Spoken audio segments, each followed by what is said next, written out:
ઉદ્ગીત 18 ગઢપુરમાં ઉત્સવો અને સોરઠમાં વિચરણ. આષાઢી સંવત 1873, ઈસવીસન 1816 અને 1817. ગઢપુરમાં મહારાજે થોડો સમય રોકાવાનું નક્કી કર્યું હતું.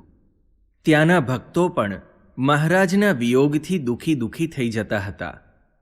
તેમણે મનમાં દ્રઢ સંકલ્પ કર્યો હતો કે હવે મહારાજને 3-4 માસ સુધી ક્યાંય જવા દેવા નથી. ઉત્સવો અહીં જ કરવા, અહીં જ સંતો ભક્તોને તેડાવવા, જેથી સેવાનો લાભ મળે. મહારાજે ગઢપુરમાં પ્રબોધિની એકાદશીનો ઉત્સવ તથા ઉત્તરાયણનો ઉત્સવ કર્યો. આ પ્રસંગે બહારથી કોઈ સંત હરિભક્તોને તેડાવ્યા ન હતા. વસંતના ઉત્સવ ઉપર સૌને તેડાવવાની મહારાજની ઈચ્છા હતી. તેથી આ બંને ઉત્સવો ઉપર આજુબાજુ ફરતા જે સંત મંડળો આવ્યા હતા તેમને પાછા મોકલી દીધા. પોતાની પાસે મુખ્ય સંતો તથા પોતાના સેવકોને જ રાખ્યા. શ્રી હરિના સેવકો. મુકુંદ બ્રહ્મચારી મહારાજની અંગત સેવામાં હતા. મહારાજને સ્નાન કરાવવું, પૂજા તૈયાર કરવી, થાળ તૈયાર કરવો, મહારાજ જમવા પધારે ત્યારે પાટલો, બાજોટ, થાળી વાટકા તથા ચાંદીનો પાણી પીવાનો અબખોરો વગેરે તૈયાર રાખતા. મહારાજ જમતા ત્યારે વચ્ચે પાણી પીવાની ટેવ હતી. મહારાજ કયે સમયે પાણી પીએ તે બ્રહ્મચારી જાણતા હતા, એટલે તે વખતે પાણીની કટોરી તૈયાર જ રાખતા હતા. બ્રહ્મચારીની સેવામાં કદી ખામી આવતી નહીં. મહારાજ તેમને અખંડ સાથે જ રાખતા. મોટીબા જયાબા મહારાજ માટે પાણી લાવવાની સેવા કરતા. ત્રાંબાની ગાગર તથા લોટા વગેરે સુંદર રીતે ઉટકીને ઉન્મત્ત ગંગાનું પાણી ઘાટા વસ્ત્રથી ગાળીને તૈયાર રાખતા. લલિતાબા રસોઈની તમામ સામગ્રી તૈયાર કરતા. પાંચાળીબા મહારાજ માટે રસોઈ થાય ત્યાં ગાયના છાણથી ચોકો કરતા. નાનીબા મહારાજ જમી રહે પછી તે સ્થળે અબોટ કરી લેતા. સૂરપ્રભા દેવી તેમજ અક્ષરવાસી થયેલા સોમાદેવી દાદાની આ બંને માતાઓ અક્ષર ઓરડી વાળીને તથા લીંપીને સ્વચ્છ રાખતા. ગોપાળ બ્રહ્મચારી પૂજા કરવાના વાસણો ઉટકીને સ્વચ્છ રાખતા તથા મહારાજ પૂજા કરવા બિરાજતા ત્યારે તે લાવીને મૂકી દેતા. વાસુદેવાનંદ બ્રહ્મચારી તિલક કરવા માટે ચંદન ઘસીને તૈયાર રાખતા. જયરામ બ્રહ્મચારી મહારાજના વસ્ત્રો ઉન્મત્ત ગંગામાં ધોઈને ઘડી વાળી તૈયાર રાખતા. નારાયણાનંદ બ્રહ્મચારી મહારાજ માટે પીવાનું જળ લોટામાં નિરંતર તૈયાર રાખી લોટો તથા પાણી પીવાની ટોયલી પોતાની પાસે જ રાખતા. મહારાજ કયે સમયે જળપાન કરે છે તે તેઓ જાણતા હતા, એટલે સમયે જળપાન કરાવતા.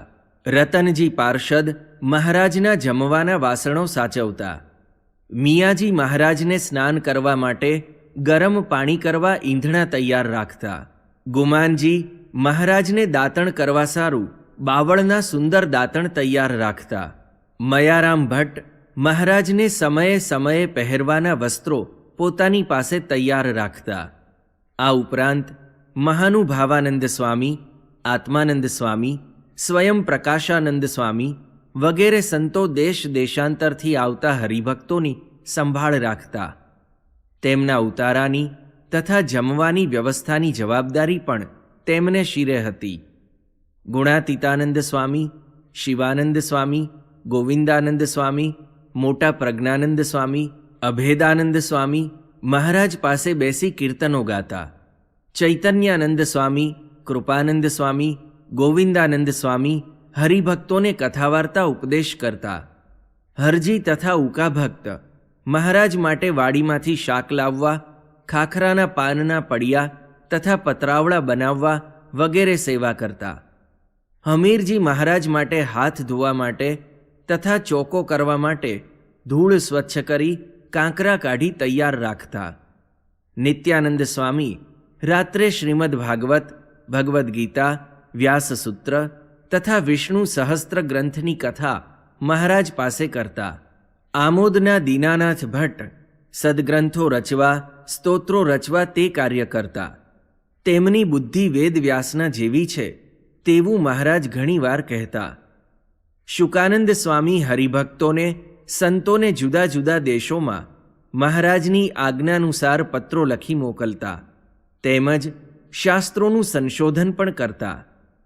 ગોપાળાનંદ સ્વામી સર્વે સંતોને મહારાજની આજ્ઞામાં તેમણે આપેલા નિયમાનુસાર વર્તાવતા. ક્વચિત ક્વચિત કથાવાર્તામાં મહારાજના સર્વોપરી સ્વરૂપની વાર્તા પણ કરતા. શતાનંદ મુનિ સંસ્કૃત ગ્રંથોનું સંશોધન કરતા, નવા શાસ્ત્રો સ્તોત્રો રચતા. ભગુજી તથા અન્ય 200 પાર્ષદો હથિયારબદ્ધ સજ્જ રહી મહારાજની અખંડ સેવામાં રહેતા. મહારાજની સેવામાં ખોજા કુટુંબ. હરજી ઠક્કર, લાધા ઠક્કર તથા તેમના અન્ય સંબંધીઓને શ્રીજી મહારાજને વિશે અનન્ય ભક્તિ હતી. મહારાજની આજ્ઞાથી પોતાની માતા જાનબાઈ સાથે ગામ પીથલ પર છોડી પિતાની રજા લઈ હરજી ઠક્કર તથા તેમનું સમગ્ર કુટુંબ મહારાજની સેવામાં ગઢપુર આવી ગયું હતું. હરજી ઠક્કર તથા લાધા ઠક્કર બંને દાદા ખાચરના કારભારી હતા. દાદા ખાચરને તથા તેમના કુટુંબને પોતાના ગરાસની ચિંતા નહીં એટલી આ બંને કારભારીઓને હતી. દાદા ખાચરનું સહેજ બગડે કે કાંઈ નુકસાન થાય તેનો વલોપાત તેમના અંતરમાં પહેલો થતો. દાદા ખાચર પ્રત્યેના તેમના ભાવથી મહારાજે તેમને દાદા ખાચરનો સમગ્ર કારભાર સોંપી દીધો હતો. તેમને તો ભક્તની સેવા મળી એટલે ભગવાનની સેવા મળી. મહારાજ જે પોતાના ભક્તની સેવા કરે તેના ઉપર ખૂબ જ પ્રસન્ન રહેતા. એટલે જ આ ખોજા કુટુંબ ઉપર મહારાજની અત્યંત પ્રસન્નતા હતી. તેમની માતા જાનબાઈને પણ જ્યારથી ગોપનાથ જતા મહારાજને તેમણે રસ્તામાં દૂધ પાયું ત્યારથી મહારાજના સ્વરૂપમાં તેના ચિત્તની વૃત્તિ ચોંટી ગઈ હતી. જાનબાઈ તેના પુત્ર ધનજીનો ત્યાગ કરે છે. એક દિવસ હરજી ઠક્કરે કહ્યું, માં, મહારાજને સ્નાન કરવા માટે પાણી ગરમ કરે છે પણ લોઢાના કડાયામાં કરે છે.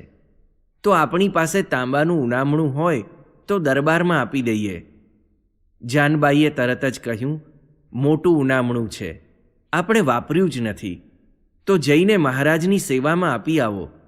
પણ જોજો દરબારમાં કોઈને ખબર ન પડે, નહીં તો પાછું મોકલાવશે. એટલે હરજી ઠક્કરે કહ્યું, હું મહારાજના સેવકને જ આપી દઈશ. રોજ પાણી ઊનું કરીને પછી ઉટકીને પાછું અંદર મૂકી દેશે, એટલે દરબારમાં કોઈને ખબર પડશે નહીં. દૂર ઊભા ઊભા આ વાત તેનો નાનો પુત્ર ધનજી સાંભળતો હતો. તેણે તરત જ કહ્યું, આટલું મોટું ઉનામણું આપવાની શી જરૂર છે? નાનું છે તે આપો ને. તે સાંભળી જાનબાઈને ગુસ્સો આવ્યો. તેણે કહ્યું, મહારાજની સેવા કરવામાં તું આડો આવે છે તો જા, મારે તારું મોઢું જોવું નથી. અહીંથી હમણાં જ નીકળી જા. ધનજી ઠક્કરને માના આ વેણ આકરા લાગ્યા. તેણે કહ્યું, તો ભલે, હવે હુંય મરતા સુધી તમારું મોઢું જોઈશ નહીં. એમ કહીને તે તરત જ ગઢપુરથી નીકળી ગયા. હરજી ઠક્કર આ સાંભળી સ્તબ્ધ થઈ ગયા. તે કાંઈ પણ બોલે તે પહેલાં જ જાનબાઈએ કહ્યું, હરજી, પ્રહલાદે તેના બાપનો ત્યાગ ન કર્યો, વિભીષણે તેના ભાઈનો ત્યાગ ન કર્યો, બલિરાજાએ ગુરુનો ત્યાગ ન કર્યો. વિચાર કરવાની જરૂર જ નથી. મહારાજની ભક્તિમાં, સેવામાં જે આડા આવે તેનો ત્યાગ કરવો જ પડે, નહીં તો ભક્તિમાં વિઘ્ન આવે. હરજી ઠક્કરને મહારાજનું દર્શન તેમની માતાની પ્રેરણાથી જ થયું હતું. તેથી તેમણે તરત જ કહ્યું, ખરું કહો છો માં, ધનજી આપણી ભેગો રહ્યો તો પણ અબૂધ જ રહ્યો. હરજી ઠક્કર મહારાજના સેવકને ત્રાંબાનું ઉનામણું આપી આવ્યા. મહારાજને ગઢપુરમાં વસંતનો સમયો કરવો હતો. ફૂલદોલનો ઉત્સવ વરતાલ કરવાની ઈચ્છા હતી. એટલે મહારાજે આ ઉત્સવ ઉપર કોઈ સંતો હરિભક્તોને તેડાવ્યા નહીં. વસંતનો ઉત્સવ કરી મહારાજને સોરઠમાં જવું હતું. ઘણા સમયથી સોરઠના હરિભક્તો મહારાજની વાટ જોઈ રહ્યા હતા. મહારાજ તેજા ઠક્કરને ઘેર જમવા પધારે છે. મહારાજ સોરઠ જવા નીકળવાની તૈયારીમાં હતા. એટલામાં મહારાજ પાસે લાડુબા આવ્યા. તેમણે કહ્યું, મહારાજ, મારી ભેંસ વસૂકી ગઈ છે. તે આપ સોરઠમાં પધારો છો તો ગીરમાંથી સારી જોઈને ભેંસ લેતા આવજો. મહારાજે તરત જ કહ્યું, અરે, એમાં ગીર સુધી જવાની જરૂર નથી. તેજા ઠક્કર ભેંસ લાવ્યા છે.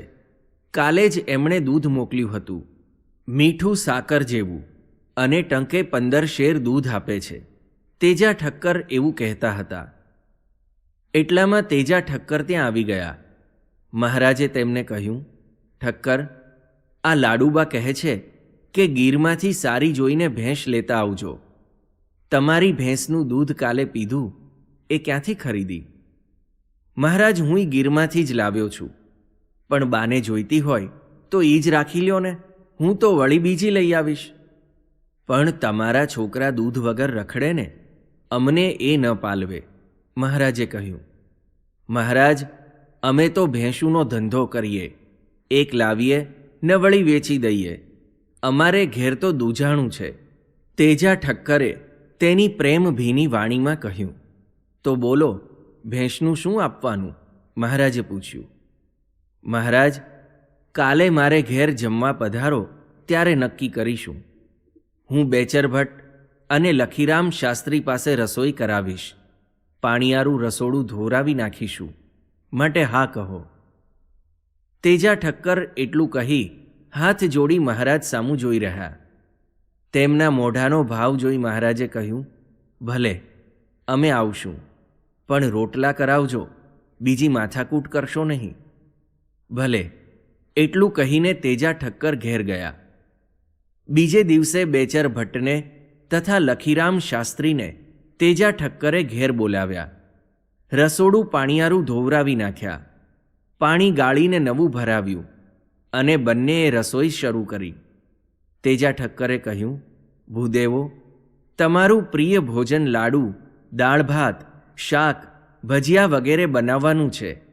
લાડુ શેરે શેર ઘીના હો.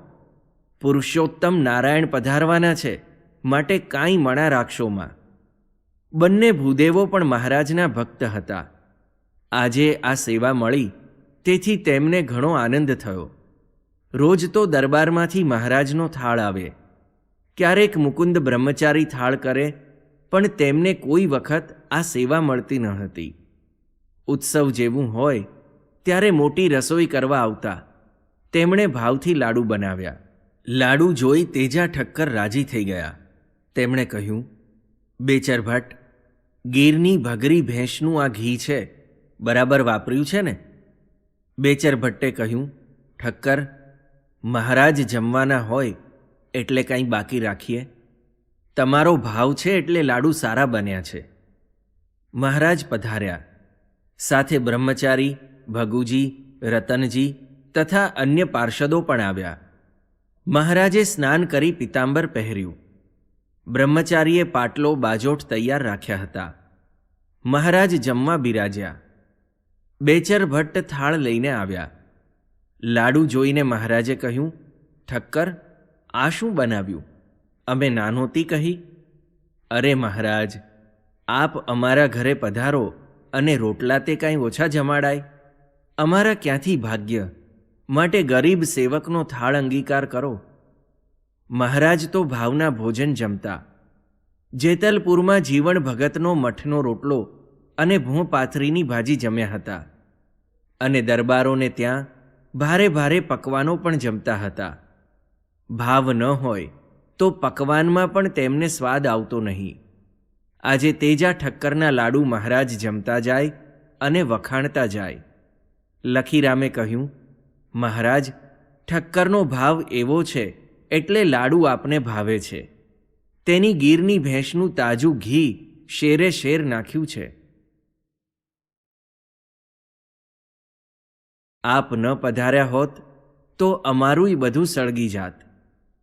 ભેંસની વાત સાંભળી મહારાજ ચમક્યા. તેમણે કહ્યું, હા તેજા ઠક્કર, એ ભેંસનું શું લેવાનું છે? તેજા ઠક્કર કંઈ પણ બોલે તે પહેલાં જ તેની સ્ત્રી દૂર બેસી મહારાજના દર્શન કરતી હતી. તેણે કહ્યું, મહારાજ, એનું તે કાંઈ લેવાનું હોતું હશે. તે દી અમારી બાજુમાં ગોદડ લુવારનું ઘર સળગ્યું હતું અને ઠક્કર તો ગામત્રે હતા, પણ આપ પધાર્યા અને અમારા ઘરમાંથી પટારો અને બધો સામાન બહાર કઢાવી નાખ્યો. લુવારનું ઘર ઓલવાવી દીધું. જો આપ ન પધાર્યા હોત તો અમારુંય બધું સળગી જાત.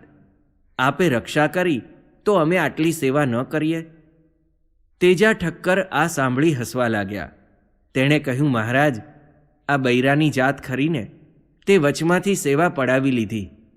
હું ના જ કહેવાનો હતો, પણ જશ તેણે લઈ લીધો. મહારાજ આ સાંભળી હસ્યા. મહારાજ જમીને દરબારમાં પધાર્યા. વાંસે જ તેજા ઠક્કર ભેંસ લઈને આવ્યા. લાડુબાએ કહ્યું, ત્યાં તેજા ઠક્કરે ભેંસ બાંધી દીધી. પછી લાડુબાએ મહારાજને કહ્યું, મહારાજ, ભેંસનું શું આપવાનું છે? મહારાજે હસતા હસતા કહ્યું, તેજા ઠક્કરની વહુને જઈને પૂછી આવજો. ઘરમાં કારબાર બધો બૈરાનો છે. લાડુબા સમજી ગયા.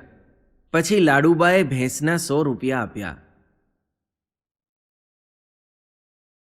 વરતાલમાં ફૂલદોલની તૈયારી. આષાઢી સંવત 1873ના વસંતનો ઉત્સવ કરી મહારાજ ગઢપુરથી નીકળવાની તૈયારીમાં હતા.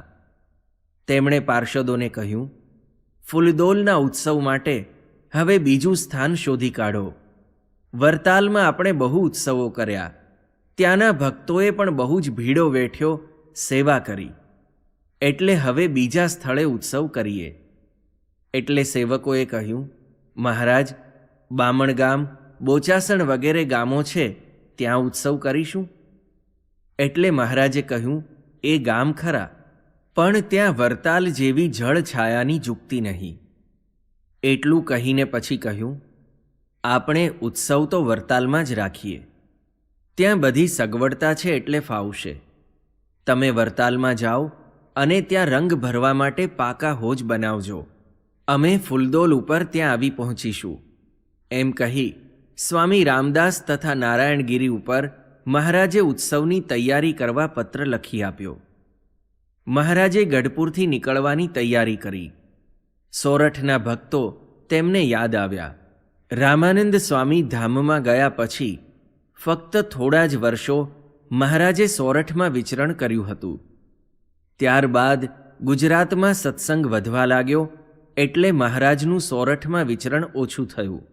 સોરઠના હરિભક્તો ઉત્સવોમાં આવતા, મહારાજના દર્શન કરતા અને લાભ લેતા. પરંતુ મહારાજને પોતાને ઘેર પધરાવી સેવાનો લાભ લેવાના તેમના મનોરથો હતા. તે મનોરથો પૂરા કરવા મહારાજે એકાએક નિર્ણય કરી લીધો, સોરઠમાં જવું. મહારાજ ગઢપુરથી નીકળી સીધા કરિયાણા પધાર્યા. સાથે સુરા ખાચર, સોમલા ખાચર, અલૈયા ખાચર, માત્રા ધાધલ તેમજ અન્ય પાર્ષદો મળી 9 ઘોડેસવારો હતા. કરિયાણામાં 1 દિવસ રહ્યા. ત્યાંથી રાયપુર, કોટડા, પીપળિયા થઈને બંધિયા પધાર્યા. અહીં દરબાર મુળુભાની માઢ મેળીમાં મહારાજ ઉતર્યા. બીજે દિવસે જમીને મહારાજે સુરા ખાચરને કહ્યું, આપણે ગોંડલ જવું છે. ત્યાંના દરબાર કાનોજીને ભાવ છે, તો સૌ સાબદા થાઓ. મહારાજ ગોંડલ પધારે છે. મહારાજ ગોંડલ પધાર્યા. દરબારે મહારાજનું રાજોપચારથી સ્વાગત કર્યું. ભીમો કુંભાર, અજાભાઈ, હરભમ તેમજ શ્રીગોળ બ્રાહ્મણ જેઠાભાઈ, દેવરામ વગેરે હરિભક્તો મહારાજના દર્શને આવ્યા. રાજ્ય દરબારમાં આવતા તેમને સંકોચ થતો હતો, પરંતુ મહારાજનું આકર્ષણ પણ જબરું હતું. તેથી તેઓ સૌ આવ્યા, પણ દર્શન કરીને તરત જ ઉઠવાની તૈયારી કરી. એટલે મહારાજે તેમને કહ્યું, તમો સૌ બેસો. અહીં દરબારમાં જ અમારી સાથે પ્રસાદ લઈને પછી જવાનું છે. અમે 1-2 દિવસ રોકાવાના છીએ, એટલે સૌએ લાભ લેવો. એટલું કહીને દરબાર કાનોજીને પૂછ્યું, બાપુ, આ ભીમા કુંભારને ઓળખો છો? એટલે દરબારે કહ્યું, ના મહારાજ, ઓળખતો નથી. ફક્ત સત્સંગી છે એટલું આજે જાણ્યું. મહારાજ ભીમા કુંભારનો મહિમા કહે છે. પછી મહારાજે કહ્યું, 1860ની સાલમાં અમે પ્રબોધિની એકાદશીનો ઉત્સવ મોડામાં કર્યો હતો. ત્યાંથી હઠીસિંહે તેડાવ્યા એટલે અમે ધોરાજી આવ્યા. ત્યાં વકાભાઈ ખીમાણીને ઘેર ઉતર્યા. તમારા પિતા દેવાજી બાપુને ખબર પડી કે અમે ધોરાજી આવ્યા છીએ એટલે તેમણે ખીમાણીને કહેવરાવ્યું કે અમે મહારાજના દર્શન કરવા તમારે ત્યાં આવીએ છીએ. ખીમાણીને લાગ્યું કે દરબાર મારે ઘેર આવશે તો મારે ભેટ ધરવી પડશે, એટલે તેને મનમાં મૂંઝવણ થવા લાગી. અમે તેની મૂંઝવણ જાણીને પરામાં આ ભીમા કુંભારને ત્યાં ગયા. તેના ફળિયામાં તેના પારસ પીપળા નીચે ઓટો હતો, ત્યાં અમે ઉતર્યા. ખીમાણીને તેથી નિરાંત થઈ. કાનોજી દરબાર એક ચિત્તે વાત સાંભળતા હતા. મહારાજે વાત આગળ ચલાવી. દેવાજી બાપુને ખબર પડી કે અમે ખીમાણીને ઘેર નથી અને આ ભીમા કુંભારને ત્યાં છીએ, એટલે તેમણે દીવાનને કહ્યું, ચાલો આપણે ભીમાભાઈને ત્યાં. ત્યારે દીવાને કહ્યું, બાપુ, એ તો કુંભાર છે, તેથી આપશ્રીને તેને ત્યાં ન જ જવાય.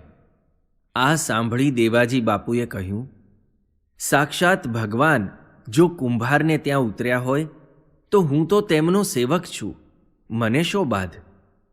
પણ દીવાનને રૂચ્યું નહીં. તેણે કહ્યું, તમે રાજા છો, રાજાનો મોભો પ્રજા સમક્ષ જળવાય તે રાજનીતિનો નિયમ છે. દેવાજી બાપુએ દીવાનનું સાંભળ્યું નહીં અને ભીમા કુંભારને ત્યાં આવ્યા. દેવાજી બાપુ અમારી સન્મુખ ઓટલા ઉપર બેસી ગયા. દીવાન તથા બીજા અમલદારો પીપળાની સામે માટીનો ઢગલો પડ્યો હતો તેના ઉપર બેઠા. એટલે કાનોજીએ પૂછ્યું, માટીના ઢગલા ઉપર બેઠા? મહારાજ હસ્યા. તેમણે કહ્યું, શું કરે, બેસવું જ પડે ને. દેવાજી બાપુ અમારી સન્મુખ ગુણપાટ ઉપર બેઠા એટલે અમલદારોને માટીના ઢગલા ઉપર બેસવું જ પડે. કુંભારને ત્યાં બીજું શું હોય? એટલામાં તમારા મોટાભાઈ નથુજી બાપુ સાથે તમે આવ્યા. તમે તે વખતે નાના હતા એટલે યાદ નહીં હોય. ત્યારે કાનોજીએ કહ્યું, ના મહારાજ, મને કાંઈ સ્મૃતિ નથી. મહારાજ હસ્યા. થોડી વાર અમે વાતો કરી. બાપુને આનંદ થયો. તાપ સખત હતો, પરંતુ બાપુ તો નિરાંત કરીને બેઠા હતા. એટલામાં કુમાર નથુજીને તરસ લાગી. ભીમા કુંભાર પાસે ત્રાંબા પિત્તળના વાસણ તો ક્યાંથી હોય? એટલે આ ભીમા કુંભાર ભોજપરાની માટીની બનાવેલી સુંદર કઠારીમાં કુમાર નથુજી માટે જળ લાવ્યા. સાથે જળ ભરેલું માટીનું કમંડળ પણ લાવ્યા. કુમારે તે કઠારીનું પાણી પીધું. ખૂબ જ તાપમાં કઠારીનું અત્યંત શીતળ પાણી પીને કુમારને શાંતિ થઈ ગઈ. તેમણે કહ્યું, બાપુ, આ કઠારીનું પાણી બહુ ટાઢું છે. તરસ છીપી જાય અને કોઠો ટાઢો થઈ જાય એવું અમૃત જેવું પાણી છે. એટલે દેવાજી બાપુએ પણ પાણી પીધું. પછી એ કઠારી અમે કુમાર નથુજીને ભેટ આપી દીધી. એટલે કાનુજીએ કહ્યું, હા મહારાજ, તેમના પૂજાના કબાટમાં સાચવીને તે રાખેલી છે. મને થતું હતું કે આ માટીની કઠારી કેમ આટલી જતન કરીને સાચવી છે, પણ આજે આપે ચોખવટ કરી. મહારાજે કહ્યું, બાપુ, આ ભીમા કુંભાર એવા ભક્ત છે એટલે અમે એમને ત્યાં ગયા હતા. મહારાજ પોતાના ભક્તનો મહિમા કહેતા હરખાતા હતા. કાનોજી બાપુને પોતાની પ્રજામાં આવી ભક્તિના ગુણોનો વિકાસ થયેલો જોઈ આનંદ થયો. મહારાજ માટે થાળ તૈયાર થયો. મુકુંદ બ્રહ્મચારી મહારાજને બોલાવવા આવ્યા. મહારાજ ઉઠ્યા અને સાથેના કાઠી હરિભક્તો તથા ગોંડલના ભક્તોને જમાડવાની વ્યવસ્થા કરવા કહ્યું. દરબાર કાનોજીએ તરત જ હુકમ કરી દીધો. કૈલાસ બાગમાં શાકોત્સવ. મહારાજ જમીને રાજભવનના વિશાળ ખંડમાં પધાર્યા.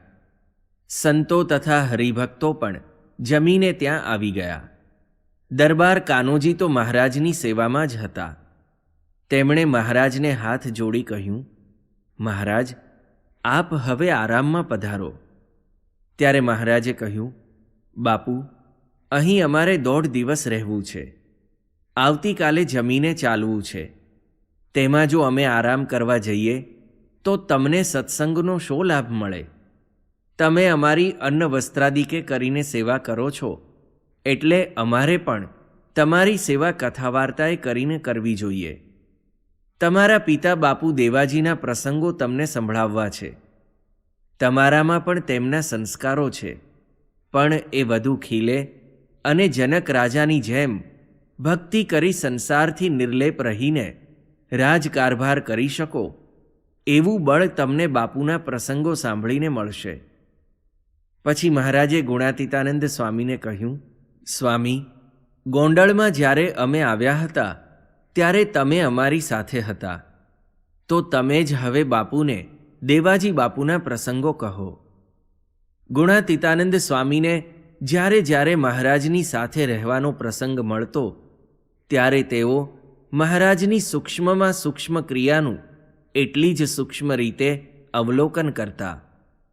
અંતરમાં તો મહારાજની મૂર્તિનું અખંડ સુખ તેઓ અનુભવતા હતા.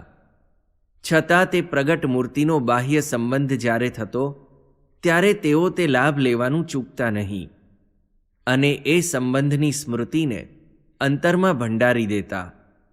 આજે એ ભંડાર ખોલવાનો સમય આવ્યો અને ગંગાના પ્રવાહની જેમ તેમના ઘેરા અને મીઠા સ્વરમાં તેમણે વાત શરૂ કરી. દેવાજી બાપુને મહારાજ પ્રત્યે અનન્ય ભક્તિ હતી. રાજકારભારમાં ગૂંથાયેલા હોવા છતાં મહારાજ સોરઠમાં જ્યાં વિચરણ કરતા હોય ત્યાં તેઓ દર્શને આવી જતા અને વળી પોતાના રાજ્યમાં પણ મહારાજને પધરાવતા. તેમણે મહારાજને ગોંડલ તેડાવ્યા અને મહારાજ તેમનો ભાવ જોઈ સંતો, પાર્ષદો તથા કાઠી ભક્તો સહિત પધાર્યા. મહારાજને રાજના બગીચામાં ઉતારો આપ્યો. અહીં પીપળાના થડે સૌએ પોતાના ઘોડા બાંધ્યા. તંબુઓ અને રાવટીઓમાં ઉતારા કર્યા. પાકશાળા પણ ત્યાં જ રાખી હતી. મહારાજે ત્યાં સભા કરી પોતાના સ્વરૂપના જ્ઞાનની વાતો કરી. પછી નાહવાની ઈચ્છા થઈ. બાગમાં જ કૂવો હતો. મહારાજે તેમાં ઉતરીને સ્નાન કર્યું. પરબ્રહ્મ પુરુષોત્તમ નારાયણના એ પ્રસાદીભૂત જળથી એ કૂવાનું પણ મહાત્મ્ય વધી ગયું. દેવાજી બાપુએ 8 મણ રીંગણા મંગાવ્યા હતા. મહારાજે રીંગણા જોયા અને કહ્યું, આજે તો શાકોત્સવ કરવો છે. આ સાંભળી બાપુ રાજી થયા. મહારાજે કહ્યું, બાપુ, 8 મણ રીંગણા છે તો 8 મણ ઘીમાં તેનો વઘાર કરવો છે. માટે ઘી તથા હવેજ મસાલા વગેરે મોકલાવો. બાપુએ બધો જ મસાલો મંગાવ્યો, ઘી પણ મંગાવ્યું. પોતે મહારાજની આ લીલાના દર્શન કરવા અને એ પ્રસાદી જમવા ત્યાં જ રોકાયા.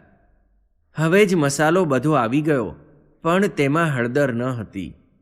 મહારાજે કહ્યું, કાંઈ વાંધો નહીં, હળદરને ઠેકાણે આપણે કેસર વાપરીશું. બાપુ આ સાંભળી રાજી થઈ ગયા. આજે જીવનમાં કદી પણ ન ચાખી હોય તેવી અદ્ભુત પ્રસાદી મળવાની છે તેનો આનંદ તેમના અંતરમાંથી મુખના ભાવ ઉપર દેખાવા લાગ્યો. મહારાજ પોતે ચીરી પાડીને રીંગણા સુધારવા લાગ્યા. સંતો પાર્ષદોને પણ રીંગણામાં કેમ ચીરી પાડવી જેથી મસાલો તેમાં સારી રીતે ભરી શકાય તે શીખવાડતા હતા. બધું જ તૈયાર થઈ ગયું અને મહારાજ ઉઠ્યા. 8 મણ રીંગણા વઘારવા માટે 8 ચૂલો તૈયાર કરાવી હતી. દરેક ચૂલ ઉપર 1 મણ ઘી નાખી તેમાં હવેજ કરી મસાલો ભરેલા રીંગણા નાખ્યા. 8 ચૂલ ઉપર તે પ્રમાણે રીંગણાનું શાક તૈયાર થવા લાગ્યું. મહારાજ વારંવાર તપેલા ઉઘાડે અને તવેથાથી શાક હલાવે. થોડી વારે શાક તૈયાર થઈ ગયું. રોટલા પણ તૈયાર થયા. મહારાજે સંતોની, હરિભક્તોની, પાર્ષદોની પંક્તિ કરાવી.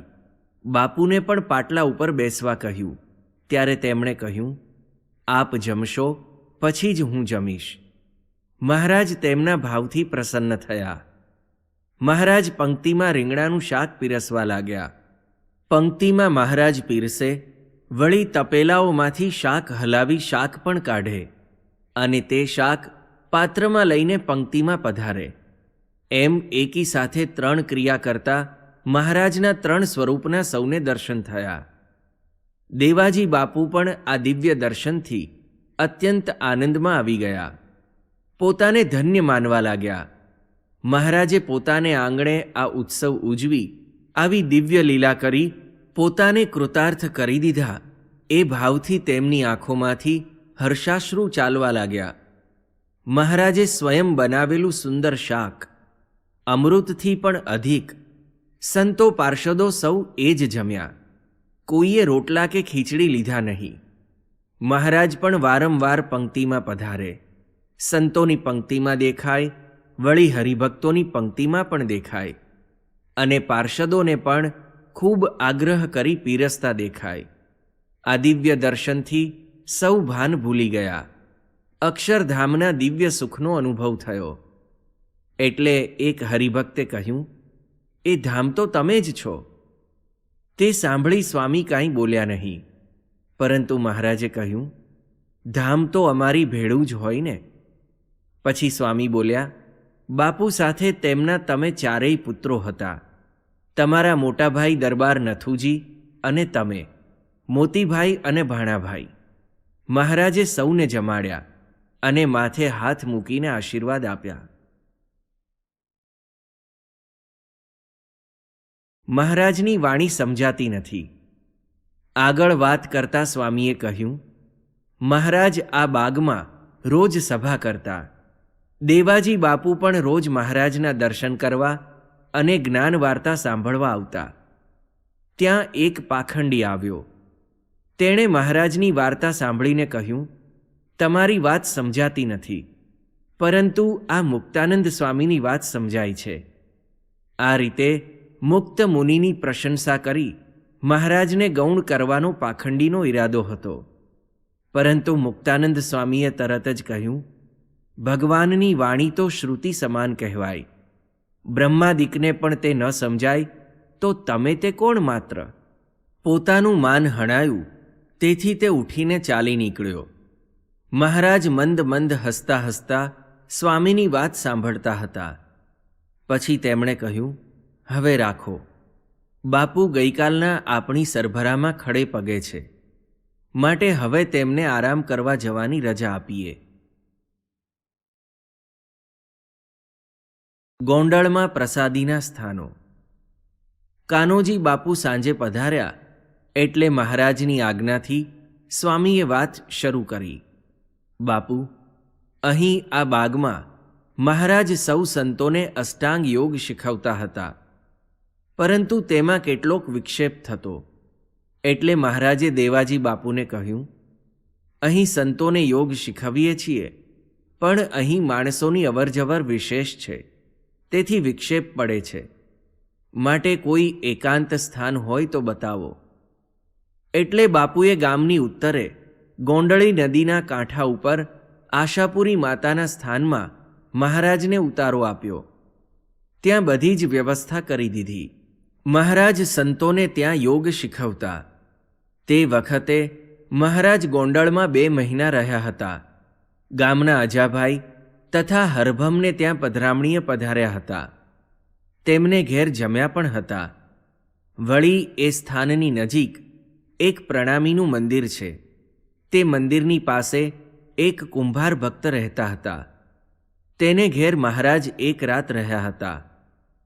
મહારાજે ગોંડળી નદીમાં તેના જુદા જુદા આરે તે વખતે સ્નાન કર્યું હતું.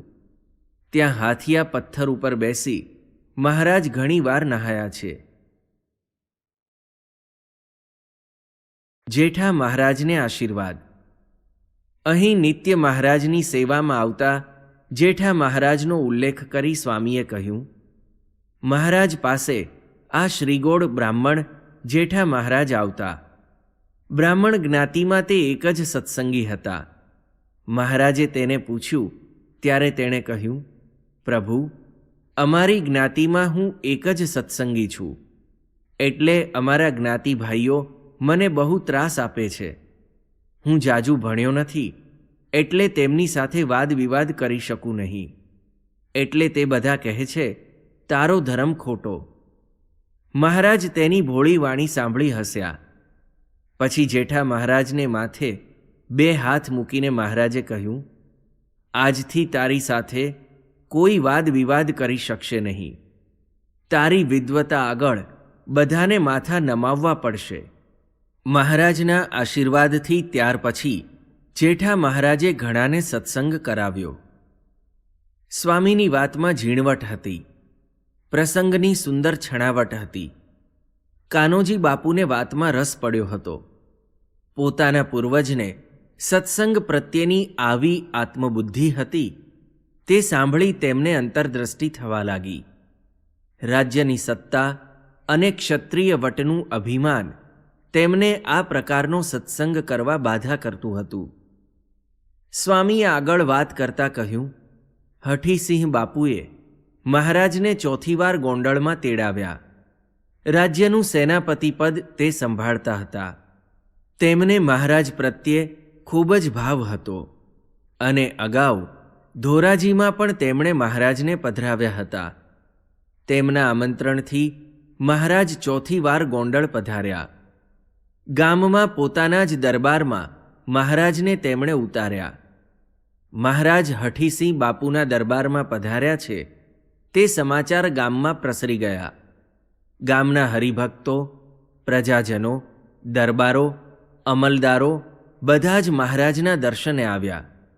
હઠીસિંહ બાપુએ પોતાના પ્રજાજનોને, અમલદારોને તથા ભાયાતોને કહ્યું, આજે તો તમે સૌ અમારા સંબંધે કરીને એક પ્રકારનો વ્યવહાર સમજીને અહીં અમારા ભગવાનના દર્શન કરવા આવ્યા છો.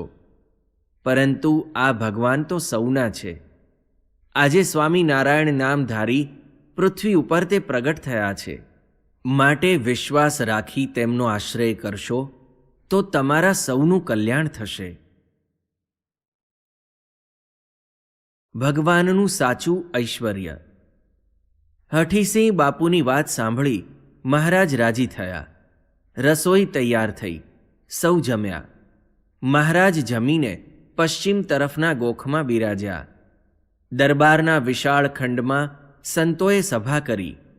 તે સભામાં મહારાજ બેઠા છે એવા દર્શન સભાજનોને થયા.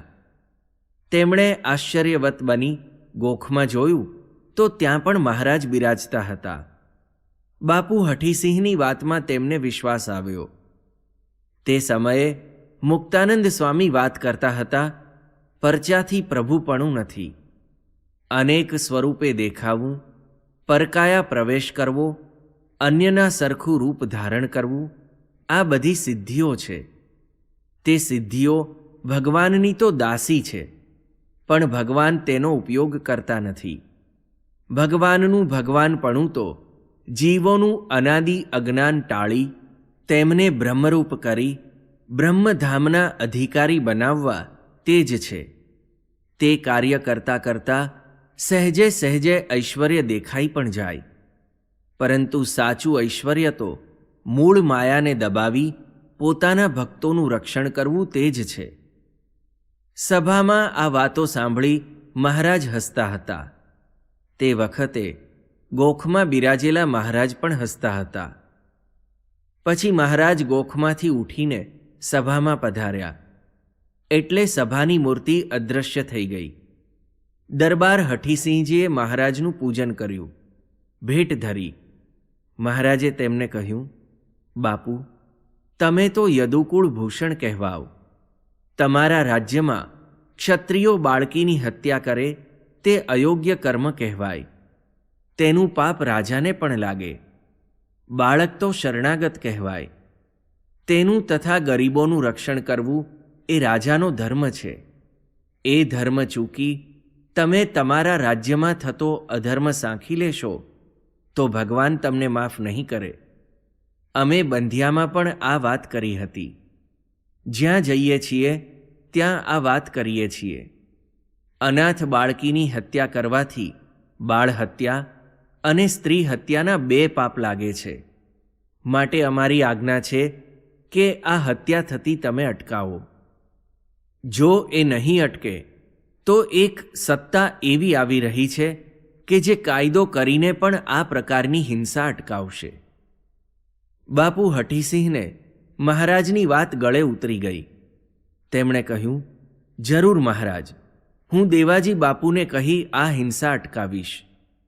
મહારાજ તેમની સરળતા જોઈ પ્રસન્ન થયા. આમ કહી સ્વામી વાત કહેતા થોડી વાર અટક્યા. ત્યારે મહારાજે કહ્યું, સ્વામી, વાતો ચાલુ રાખો, ભક્તિનો રંગ જામતો જાય છે. સ્વામી હસ્યા. તેમણે આગળ વાત ચલાવી. મહારાજના પ્રસંગો તેમના અંતરમાં સંગ્રહાયેલા હતા. તે એક પછી એક આ પ્રસંગે બહાર નીકળતા હતા. સ્વામીને આનંદ હતો પોતાના ઈષ્ટદેવની સ્મૃતિ કર્યાનો, તેમના સ્વરૂપની નિષ્ઠા કરાવવાનો, જેથી કોઈને પણ એ સ્વરૂપ ઓળખાઈ જાય તો તેનું અતિ રૂડું થાય. રસોઈ તો મહારાજ જમે એવી થઈ છે. તેમણે વાત શરૂ કરી. મહારાજ અગણોતેરા કાળમાં સોરઠમાં બધા હરિભક્તોને ઢોર ઢાંખર વેચીને અનાજ ભરી લેજો એ સૂચના આપવા નીકળ્યા હતા. તેમને સીધા જૂનાગઢ જવાની ઈચ્છા હતી, પરંતુ ગોંડલમાં સુથાર દેવરામે બ્રાહ્મણોને જમાડવા સુંદર રસોઈ બનાવી હતી. તેની સ્ત્રીને ઠાકોરજીને થાળ ધરતા ધરતા એવો સંકલ્પ થયો કે આ રસોઈ તો મહારાજ જમે એવી થઈ છે. પણ મહારાજ આ ટાણે ક્યાં હશે? આપણા એવા ભાગ્ય ક્યાંથી કે મહારાજ પધારે ને રસોઈ જમે? એ વિચારમાં ઠાકોરજી આગળ થાળ મૂકી તેની વૃત્તિ મહારાજના સ્વરૂપમાં ચોંટી ગઈ. મહારાજ તે વખતે જૂનાગઢને રસ્તે જતા હતા. દેવરામની સ્ત્રીનો સાદ તેમણે સાંભળ્યો. તેના ચિત્તની વૃત્તિ પોતાના સ્વરૂપમાં જોડાઈ ગઈ હતી. તે ચિત્તવૃત્તિએ મહારાજને ખેંચ્યા. સાથેના સંઘને મહારાજે કહ્યું, તમે બધા જૂનાગઢ પહોંચો, અમે ગોંડલ થઈને ત્યાં આવી જઈએ છીએ. એટલું કહી મહારાજ 7 સંતોને લઈને ગોંડલ પધાર્યા. મહારાજ સીધા જ દેવરામ સુથારને ત્યાં આવ્યા. મહારાજને જોઈ દેવરામને આશ્ચર્ય થયું. તેણે હાથ જોડી દીધા. મહારાજને પૂછ્યું, પ્રભુ, આપ આ ટાણે એકાએક ક્યાંથી? મહારાજ તેનું આશ્ચર્ય જોઈ હસ્યા. તેમણે કહ્યું, તારી સ્ત્રીએ અમને ખેંચ્યા. અમે તો જૂનાગઢ જતા હતા, પણ તેનો સંકલ્પ અમને આજે જમાડવાનો હતો. તે સંકલ્પથી તેની ચિત્તવૃત્તિ અમારા સ્વરૂપમાં જોડાઈ ગઈ. તેથી અમારે સંઘને જૂનાગઢ મોકલી અહીં આવવું પડ્યું. દેવરામ આ સાંભળી રાજી રાજી થઈ ગયો. એટલામાં તેની સ્ત્રી આવી. તેણે મહારાજને જોયા. તેને સ્વપ્નું લાગ્યું, પરંતુ પાસે આવી મહારાજના તેણે ચરણ પકડ્યા અને તેને સત્ય લાદ્યું. મહારાજના ચરણારવિંદ તેના હર્ષાશ્રુથી ભીંજાઈ ગયા. મહારાજે તેને કહ્યું, બહેન, અમે જમવા આવ્યા છીએ. હા, આવો જ ને. આપ નહીં આવો તો મારો દેહ પડી જશે એવી મારા અંતરની ભીતિ જાણીને આપને આવવું જ પડે ને, તેણે કહ્યું. મહારાજ હસ્યા. તેમણે કહ્યું, ભક્તિનો પ્રવાહ એવી પરાકાષ્ઠાએ પહોંચે ત્યારે જ અમે આવીએ. મહારાજ તથા સંતોને દેવરામ સુથારે જમાડ્યા. પછી મહારાજ તેનો હાથ પકડીને દક્ષિણાદી કોરે પધાર્યા. દેવરામને કહ્યું, દેવરામ, અહીં આ સ્થાને સુંદર મંદિર થશે. અમારી મૂર્તિ અમારા માતા પિતાની સાથે મધ્ય મંદિરમાં પ્રતિષ્ઠિત થશે. એટલું કહીને મહારાજે વાત ફેરવી નાખીને કહ્યું, દેવરામ, જો આ સાલ કારમો દુકાળ પડશે, માટે અનાજનો સંગ્રહ કરી રાખજે.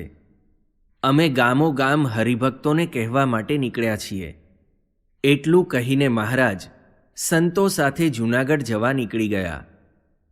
નથુજી બાપુ 2 વર્ષ રાજ્ય કરી ધામમાં પધાર્યા. એટલું કહીને સ્વામીએ વાત પૂરી કરી.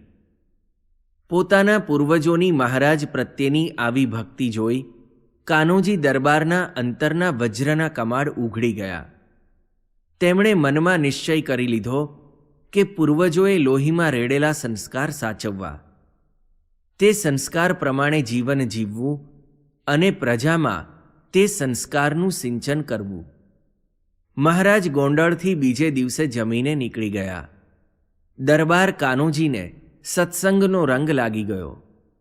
શ્રીહરિ ગોંડલથી નીકળી ભાડેર પધાર્યા. ત્યાં રાત રહ્યા. બીજે દિવસે જમીને ભાડેરથી માણાવદર પધાર્યા. અહીં મયારામ ભટ્ટને ઘેર મહારાજ ઉતર્યા. ચાવે તે વિમુખ. મહારાજ સાથે કાઠી દરબારોનો રસાલો હતો. મયારામ ભટ્ટને થયું કે આવા દરબારો મહારાજ સાથે પધાર્યા તે આપણા મોટા ભાગ્ય કહેવાય. તેથી ઘી ગોળ અને ચોખાની શ્રેષ્ઠ રસોઈ તેમને જમાડવી. તેમણે તે પ્રમાણે તૈયારી કરવા માંડી. થાળ તૈયાર થયો અને મહારાજ જમવા પધાર્યા. મહારાજની થાળીમાં પણ ઘી ગોળને ચોખા પીરસ્યા. મહારાજ ભટ્ટજીનો ભાવ જોઈ રાજી થયા. તેમણે જમવાની શરૂઆત કરી, પરંતુ ચોખામાં કાંકરી હતી, તેથી દાંત સાથે ઘસાય અને અવાજ થાય. બ્રહ્મચારીએ પૂછ્યું, મહારાજ, આ શેનો અવાજ થાય છે? મહારાજ હસ્યા. પછી કહ્યું, એ તો મયારામ ભટ્ટનો ભાવ છે, તે બોલે છે. બ્રહ્મચારી કાંઈ સમજ્યા નહીં અને મહારાજ થાળીમાંથી ઘી ચોખા બધા જ જમી ગયા. પછી મહારાજ કાઠી દરબારો તથા પાર્ષદોને પીરસવા પધાર્યા. મહારાજે પીરસતા પીરસતા સૌ દરબારોને તથા પાર્ષદોને કહ્યું, સાંભળો, આજે ભટ્ટજીએ શેલણનું સુંદર જમણ બનાવ્યું છે, માટે વધુ જમાય એટલે સૌએ ગળે ઉતારી જ જવું, ચાવવું નહીં, અને જે ચાવે તે વિમુખ. મહારાજના આ શબ્દો સાંભળી સૌને આશ્ચર્ય થયું. ચાવે તે વિમુખ? આ તે કઈ જાતનું પ્રકરણ? પણ કોઈ કાંઈ બોલ્યા નહીં. સૌએ જમવાની શરૂઆત કરી. પણ ચોખામાં કાંકરી હતી, તે દાંતે કચડાતી હતી. પણ જો કોઈ કાંઈ બોલે તો વિમુખ લેખાય, એટલે બોલ્યા સિવાય સૌ આ મિષ્ટ ભોજન ગળે ઉતારી ગયા. જમ્યા પછી સુરાખાચરે મહારાજને કહ્યું, મહારાજ, તમે આજે ભટ્ટની ખરી લાજ રાખી. મહારાજે કહ્યું, રાખવી જ પડે ને, નહીં તો તમે કાઠી દરબારો તેની આબરૂના કાંકરા કરી નાખો ને. હા, એટલે જ એ કાંકરા તમે અમારા પેટમાં સમાવી દીધા. સુરાખાચરે કહ્યું અને મહારાજ ખૂબ હસ્યા. ભટ્ટજી સુવર્ણમાં પણ બંધાય એવા નથી. બીજે દિવસે મહારાજ માણાવદરથી નીકળવાની તૈયારી કરતા હતા. મયારામ ભટ્ટને પણ સાથે લેવાના હતા. મહારાજની આજ્ઞા હતી એટલે ભટ્ટજી ખડીઓ લઈને તૈયાર થઈ ગયા. એટલામાં એક બાઈ આવી. તેણે ભટ્ટજીને કહ્યું, ભટ્ટ, તમે ગામત્રે જાઓ છો, પણ મારું સોનાનું કડલું આપતા જાઓ, હું રૂપિયા લાવી છું. આ સાંભળી ભટ્ટજીએ ખડીઓ ખભેથી ઉતાર્યો. મહારાજે આ જોયું એટલે પૂછ્યું, ભટ્ટજી, કેમ ખડીઓ ઉતાર્યો? ભટ્ટજીએ કહ્યું, મહારાજ, આ બાઈના સોનાના કડલા તેને આપવાના છે, તે હમણાં આપીને આવું છું. એમ કહી તે ઓરડામાં ગયા. મહારાજ પણ મયારામ ભટ્ટની સાથે અંદર ગયા. મયારામ ભટ્ટે પટારામાંથી 2 સોનાના કડલા કાઢીને બાઈને આપ્યા. બાઈએ કહ્યું, ભટ્ટ, 2 કડલા કેમ? હું તો એક જ મૂકી ગઈ હતી. ભટ્ટજી મૂંઝવણમાં પડ્યા. તેણે કહ્યું, ના બહેન, તારા 2 કડલા હતા. પરંતુ બાઈમાં સાચ હતું. તેણે કહ્યું, એક જ હતું, તે હું લઈ જાઉં છું, અને લ્યો, આ તેના રૂપિયા, બીજું પાછું લઈ લ્યો. એમ કહીને બીજું કડલું પાછું આપી દીધું. ભટ્ટજી મૂંઝવણમાં માથું ખંજવાળવા લાગ્યા. તેમણે કડલું પટારામાં મૂકી દીધું અને મહારાજ સાથે જવા તૈયાર થયા. મહારાજે કહ્યું, ભટ્ટ કેમ મૂંઝાયા? એટલે મયારામ ભટ્ટે કહ્યું, મહારાજ, મને એવો ખ્યાલ હતો કે તે બાઈ 2 કડલા આપી ગઈ હતી, પરંતુ પટારામાં થોડો વખત પહેલાં જોયું ત્યારે એક જ હતું. મને ફાળ પડી, પણ શું થાય? તરત જ સોનીને ત્યાં જઈ બાઈના કડલા જેવું જ બીજું કડલું કરાવી લીધું અને આજે તે લેવા આવી એટલે બંને કડલા આપ્યા. પણ બાઈ ધરમવાળી એટલે તેણે તેનું એક જ કડલું છે એવું કહ્યું. છતાં મને મૂંઝવણ રહે છે. મહારાજે કહ્યું, ભટ્ટજી, એક જ કડલું હશે. બાઈ સાચુકલી છે. ભટ્ટજીને મહારાજના શબ્દોથી શાંતિ થઈ. મહારાજ બહાર આવ્યા અને પોતાની સાથેના કાઠી દરબારોને કહ્યું, આ મયારામ ભટ્ટ જેમ સ્ત્રીમાં બંધાય તેવા નથી અને મહાનિષ્કામી છે, તે જ રીતે સુવર્ણમાં પણ તે બંધાય તેવા નથી. આજે અમે નજરે જોયું. આવા ધર્મવાળાથી જ સત્સંગ શોભે છે. અમારા સંત દ્વારા સોરઠના ભક્તોને લાભ આપીશું. માણાવદરથી નીકળી મહારાજ પોતાના સંઘ સાથે પંચાળા પધાર્યા. મહારાજ પંચાળા પધારવાના છે તેવા સમાચાર હરિભક્તોને મળ્યા હતા. તેથી આખા, અજાબ, અગતરાય, મેઘપુર, માંગરોળ, લોજ, કાલવાણી, ગણોદ, ઝાળિયા, ઉપલેટા વગેરે ગામોના ભક્તો અહીં અગાઉથી આવી ગયા હતા. દૂર દૂરથી આ બધા હરિભક્તો અહીં દર્શન સમાગમનો લાભ લેવા આવ્યા હતા. દરબાર ઝીણાભાઈનો અને તેમના સકળ પરિવારનો પ્રેમ હતો, તેથી મહારાજ પણ પંચાળામાં 10 દિવસ રહ્યા. સોરઠના હરિભક્તોને ઘણા વખતે આ લાભ મળ્યો હતો. મહારાજને પણ લાગતું હતું કે સત્સંગ ખૂબ વધ્યો અને વિચરણ પણ વધ્યું, પરંતુ સોરઠ તરફ આવવાનું જાજુ બનતું ન હતું. તેમણે સૌને આશ્વાસન આપતા કહ્યું, અમે સોરઠમાં નથી આવતા, તેથી એમ ન માનશો કે તમારા ઉપર અમને પ્રેમ નથી. તમો સૌ તો મને અત્યંત વહાલા છો. શરૂઆતમાં સોરઠમાં જ વિચરણ હતું. તમને સૌને ખૂબ લાભ આપ્યો અને હવે પછી પણ અમે અમારા સંત દ્વારા તમને સૌને ખૂબ લાભ આપીશું. બ્રહ્મરૂપ થવાનો અખાડો જ અહીં મંડાશે અને અમારા સ્વરૂપના પરભાવના શબ્દો પણ સોરઠમાંથી જ આખા વિશ્વમાં પ્રવર્તશે.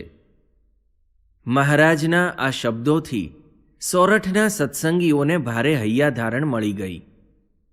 મહારાજ પંચાળાથી નીકળી બંધિયા પધાર્યા. અહીં એક રાત રહ્યા. પછી ત્યાંથી ખંભાળા મૂળુ ખાચરના દરબારમાં પધાર્યા.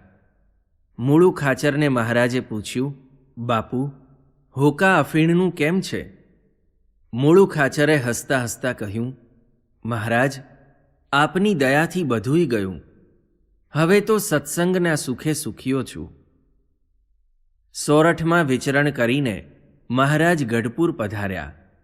ફાગણના ફૂલદોલ ઉપર વરતાલ જવાનું હતું, પરંતુ ઉત્સવનો દિવસ હજુ દૂર હતો એટલે મહારાજ ગઢપુરમાં રોકાયા. મહારાજ ફટાણા બંધ કરાવે છે. એક રાત્રે મહારાજે લગ્નમાં ગવાતા ફટાણા સાંભળ્યા. મહારાજે પોતાના સેવકને પૂછ્યું, આ શું ગવાય છે? એટલે તેણે કહ્યું, મહારાજ, આપણા સત્સંગીને ઘેર લગ્ન છે, તેથી બાઈઓ ગીત ગાય છે. પણ આવા ગીતો? આવા શુભ દિવસે આવા ભૂંડા શબ્દો બોલવાના કે કૃષ્ણ રૂકમણી કે રામ સીતાના લગ્ન પ્રસંગના શુભ ગીતો ગાવા જોઈએ? આટલો ઉપદેશ આપીએ છીએ, પણ સત્સંગીઓ વ્યવહારમાં જોડાય છે ત્યારે તે રૂપ બની જાય છે. પોતે સત્સંગી છે તે પણ ભાન રહેતું નથી અને આવા શુભ પ્રસંગે સારા સારનો વિવેક પણ રહેતો નથી.